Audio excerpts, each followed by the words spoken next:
Greetings. Today I will talk about the severe labor shortage in the Virginia colony and the colonial leaders' desperate attempt to address it.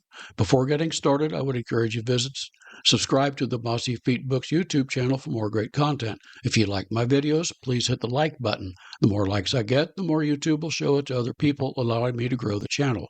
I also encourage you to visit my website, www.mossyfeetbooks.com. There you will find sample chapters, podcasts, a slew of content, and links to where you can buy my books. While visiting the website, you can subscribe to it and receive email notifications of when I publish a new book or other content like this video and podcast. This episode is based on my book, Colonial American History Stories, 1215 through 1665. The New World colonies struggled for workers. Orphans in England often found themselves shipped to the new colonies as indentured servants. Many of these children protested and were unwilling to go.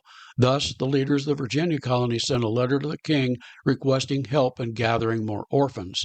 To colonize the new lands across the ocean, James I, King of England, chartered the Virginia Company to settle these lands. The Virginia Company was a joint stock company composed of two separate entities. These were the London Company and the Virginia Company of Plymouth. He chartered these companies, giving them authority to two separate areas in the eastern coast of the New World. Some of their territory overlapped. The charter conferred by the Crown enabled them to govern themselves.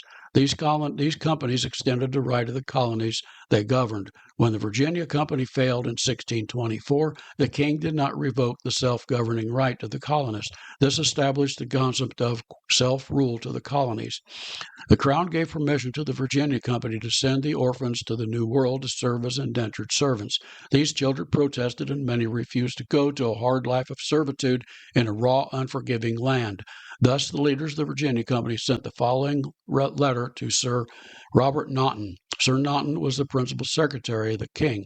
The letter, dated January the 31st, 1620, reads as follows, quote, "The city of London have, by the act of their common council, appointed or 100 children out of their superfluous multitude to be transported to Virginia.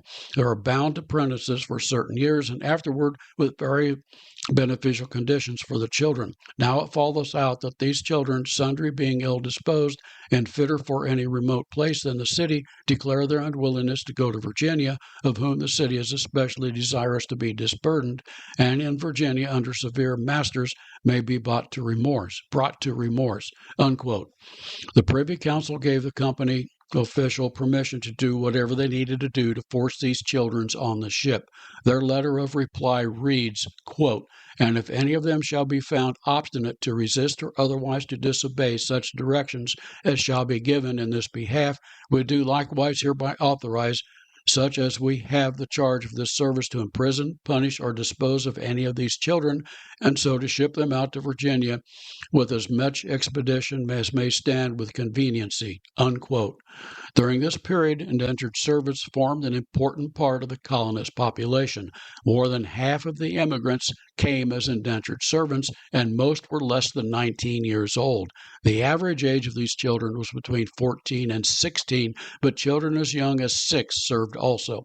Most children that came did not come as part of a family, but many of those had lost one or both parents through death. Some parents also abandoned their children. The governing authority could then apprentice those children out as indentured servants. It was easy for new arrivals to the colonies to buy land and set themselves up as farmers. Because of this, merchants and plantation owners had a hard time hiring cheap labor to work for them. The indentured servant system developed to satisfy this need. The cost of transatlantic travel was expensive, as much as a half a year's wage. Many prospective settlers sold themselves to the sea captains using a contract of indenture. This contract usually lasted a set term of years, normally from 3 to 7 years. 5 years was the most common. After arrival, the captain would advertise the indentures he had available. Shop owners or plantation owners would respond to the ad. They would inspect their prospective servant and purchase the indenture contract. During the time of the contract, the servant would receive no wages or other compensation. They could not marry. Physical punishment was part of their terms, and courts enforced the contract. At the end of the term, the master had to set them free. They normally would receive a payment or freedom dues. If they ran away, the sheriff could hunt them down and return them. As punishment, they could receive extra years of service or, more common, a public whipping. Many captains kidnapped orphan children and other unfortunates. They would then sell them into servitude when they arrived into the New World. Other servants entered under the contract under terms of deceit. There was little oversight. The opportunity for abuse was possible. Many historians feel that the numbers of voluntary and injured servants was low. The practice did exist, however. This episode is based upon my book, Colonial American History Stories 1215 through 1664, available on the website www.mossyfeetbooks.com. The book is the first book in the 6-volume Timeline of United States History series. Discover some of the famous and almost forgotten historic stories of America. The story begins with the signing of the Magna Carta in 1215 and the beginning of the concept of limited government, and ends, for now, with the beginning of the American Revolution in 1775. The articles in the book have much more detail, as well as articles not included in this podcast series. You can find my books locally at the Walnut Street Variety Shop in Batesville, Indiana. I hope you enjoyed this podcast.